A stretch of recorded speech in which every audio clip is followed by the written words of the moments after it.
একদিন মাটির ভিতরে হবে ঘর, মন আমার কেন বাধ্য দালান কর। এই গল্পটার মাস্টার আমি, তারপরও ভুলে যাচ্ছি ওয়াজ করতে করতে না কোন দিককার ফ্রেন্ড কোন দিকে চলে যাচ্ছে মধ্যে মধ্যে ঠিক পাওয়া যায় না। বলো সুবহানাল্লাহ। ওই টাকাটা নেওয়ার পরে ইনশাআল্লাহ বলবো মায়ের কাছ থেকে একটা আয়রন লাগবে ওই 30-এর মধ্যে। সুবহানাল্লাহ সুবহানাল্লাহ। কে দিল জি? জি নামুল নাই বাবু নাম নাই বেনামি যারা বলেন সুবহানাল্লাহ।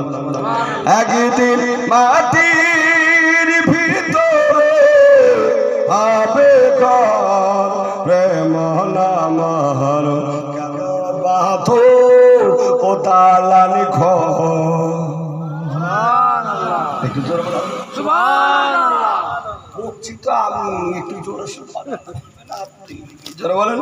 একদিন মাটির ভিতরে হবে ঘর রে মহনামহর কেন বাঁধো ও দালানি ঘর রে মহনামহর কেন বাঁধো ও দালানি ঘর।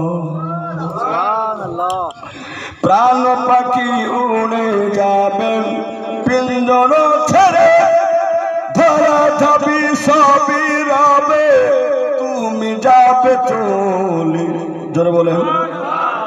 বন্ধু বান্ধব যত মাতা পিতা তারা শুধু সকলে হবে তোমার পরে মহনামহর কেন বাঁধো ও দালানি ঘর রে মহনামহর কেন বাঁধো ও দালানি। এই গজলটার অবস্থাতে 100 ঘন্টাকে কি মহব্বতে ভাই বলে নিয়ে যেতে দেখি। এই গজলটার অবস্থাতে 100 টাকা কি মহব্বতে আমার হাতে দিয়ে যেতে পারে দেখি। সুবহানাল্লাহ মাশাআল্লাহ। আর চাহবো না, শেষ চাহলে 100 টাকা। এই গজলটা আর দুটো করে বলবো। জোরে বলেন আমি তো মনে করেছিলাম যে আওয়াজ বসা দিয়ে গজল বলবো না, তো দেখতে দেখতে গোটা 5 হয়ে গেল। জোরে বলেন সুবহানাল্লাহ। দেহ তোমার চরম চরম গোলে পৌঁছে যাবে, শিরা উপর শিরা গোলে ছিন্ন ভিন্ন হবে।